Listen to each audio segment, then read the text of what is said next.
قرآن کریم اللہ رب العالمین کی وہ عظیم کتاب ہے جو ہمارے لیے نبی کریم صلی اللہ علیہ وسلم پر وحی کے ذریعے اتاری گئی۔ اس کتاب کے انسانوں پر اور مسلمانوں پر خاص طور پر کچھ حقوق ہیں۔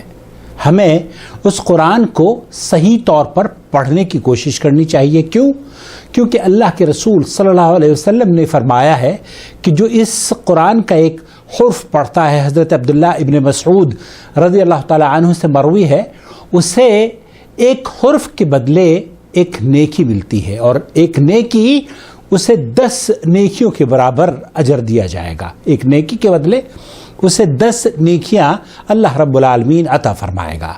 اللہ کے رسول صلی اللہ علیہ وسلم نے فرمایا، میں یہ نہیں کہتا کہ الف لام میم ایک حرف ہے، بلکہ الف ایک حرف ہے، میم ایک حرف ہے، اور لام ایک حرف ہے، میم ایک حرف ہے۔ تو یہ الف لام میم یہ 3 حرف ہیں، اور ان 3 حرف کی ادائیگی پر ہمیں 30 نیکیوں کا اللہ کے رسول صلی اللہ علیہ وسلم نے بشارت دی ہے اور خوشخبری عطا فرمائی ہے۔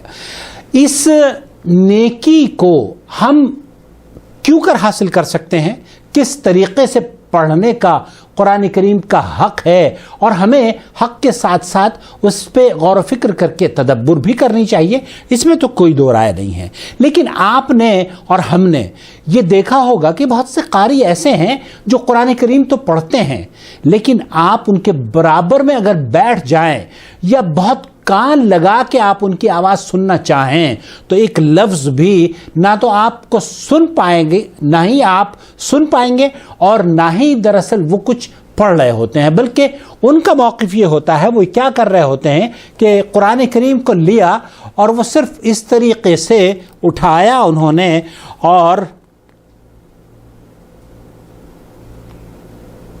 یہ ان کی عادت ہوتی ہے۔ قرآن کریم کو اٹھا کر پڑھتے نہیں ہیں، بلکہ اس سے صرف نگاہوں سے دیکھتے ہیں۔ اس سلسلے میں فضیلت شیخ محمد بن صالح العثیمین رحمۃ اللہ علیہ سے پوچھا گیا تھا سوال، وہ میں آپ کی خدمت میں پیش کرنے چاہتا ہوں۔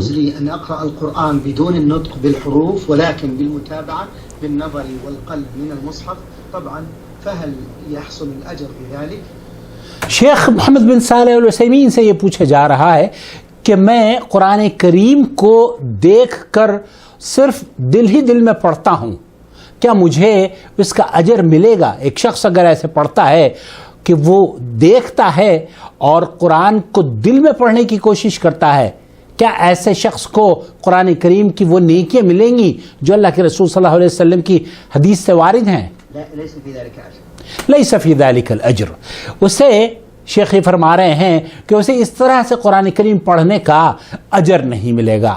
یعنی لا يحصل للانسان اجر القراءة الا اذا نطق بالقرآن۔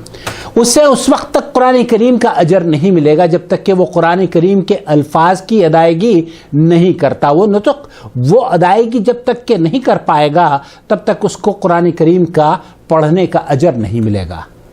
ولا نطق الا بتحريك الشفتين واللسان۔ اور اس کا پڑھنا یہ ہونا چاہیے کہ وہ اپنے دونوں ہونٹوں سے بھی پڑھے، دونوں ہونٹوں کو حرکت دے، اور زبان سے بھی ہر لفظ پر اس کی زبان کا ہلنا، حرکت دینا ضروری ہے۔ واما من جعل ينظر الى الاسطر والحروف بعينه ويتابع بقلبه، اور ایک ایسا شخص جو کہ صرف حروف کو دیکھتا ہے، لائنوں کو فالو کرتا ہے، اور دل ہی دل میں انہیں سمجھنے کی کوشش کر رہا ہوتا ہے، لیکن نہ اس کی زبان حرکت میں آتی ہے نہ اس کے ہونٹ حرکت میں آتے ہیں، فإن هذا ليس بقارئ۔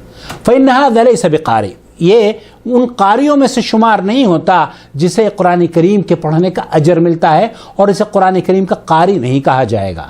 ولا ينبغي للانسان ان يعود نفسه هذا۔ کسی بھی شخص کو یا مسلمان کو ایسی عادت نہیں ڈالنی چاہیے کہ اس طرح کے قرآن کریم کو وہ پڑھنا شروع کر دے، لانه اذا اعتاد ذلك صارت قراءته كلها على هذا الوجه۔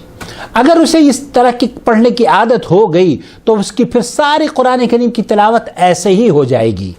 كما هو مشاهد من بعض الناس، ایسا مشاہدہ ہے، بہت سے لوگوں کو دیکھا ہے، بہت سے لوگوں کو دیکھا گیا ہے، تجده أنه يقلب الصفحة اس کو دیکھتے ہیں ہم کہ وہ اپنے صفحات کو پلٹتا رہتا ہے، ويومي هكذا برأسه يمينا وشمالا.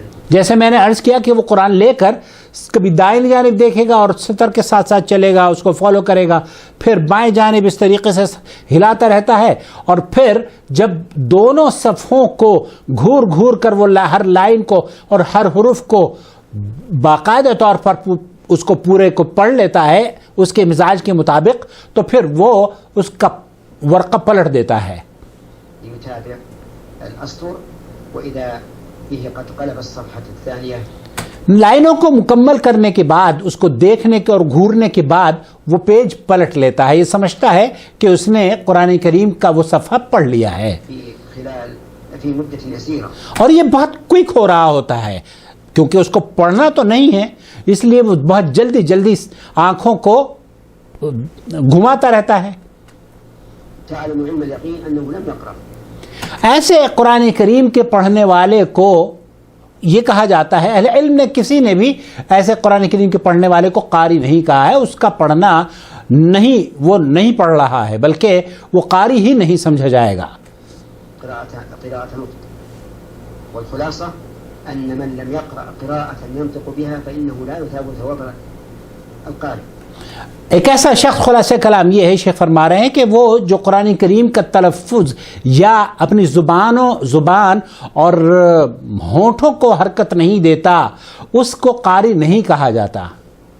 وهذا واحد. ثانيا یہ تو پہلی چیز ہے. ننصح دوسری چیز یہ ہے کہ ہم ایسے مسلمان بھائیوں اور بہنوں کو يعني أن يقرأوا نصیحت کرنا چاہتے ہیں کہ وہ اس طریقے سے دل سے قرآن کریم پڑھنے کی عادت نہ ڈیولپ کریں. اگر ایسی عادت پڑ گئی تو آپ بہت سے خسارے میں رہیں گے اور بہت سے اجر سے محرومی آپ کی یہ عادت بن جائے گی. بهم فقط لأنهم إذا اعتادوا ذلك حرموا خيرا كثيرا. حرموا خیرا کثیرا. اس طرح کی عادت پڑ جانے سے بہت سی خیر سے ہم محروم رہ جائیں گے. خلاصہ کلام یہ ہے کہ محترم بھائیوں اور بہنوں، اللہ رب العالمین کی کتاب جہاں اس کے بہت سارے حقوق ہیں، ان میں سے ایک بنیادی حق یہ ہے کہ اسے ہم اس طریقے سے پڑھیں جس طریقے سے اللہ کے رسول صلی اللہ علیہ وسلم کی حدیث کے مطابق ہمیں اس کا اجر ملے. اللہ رب العالمین سے دعا ہے کہ اللہ تعالی ہمیں اس قرآن کریم کو صحیح پڑھنے والا بنا دے اور اس کے اجر سے ہمیں محروم نہ فرمائے. آمین یا رب العالمین. اب اگلی بار انشاءاللہ تعالی بہت جلد ہی آپ کی خدمت میں پیش کروں گا کہ اس کی ادائیگی کے لیے، قرآن کریم کی ادائیگی کے لیے تجوید کی کتنی اہمیت ہے. بہت سے لوگ کہتے ہیں کہ تجوید کا پڑھنا واجب ہے. کیا واقعی قرآن کریم میں تجوید کا استعمال کرنا یا تجوید سے قرآن کریم کو پڑھنا واجب ہے؟ اگلی ویڈیو انشاءاللہ تعالی اس پر میں بناؤں گا. بہت شکریہ.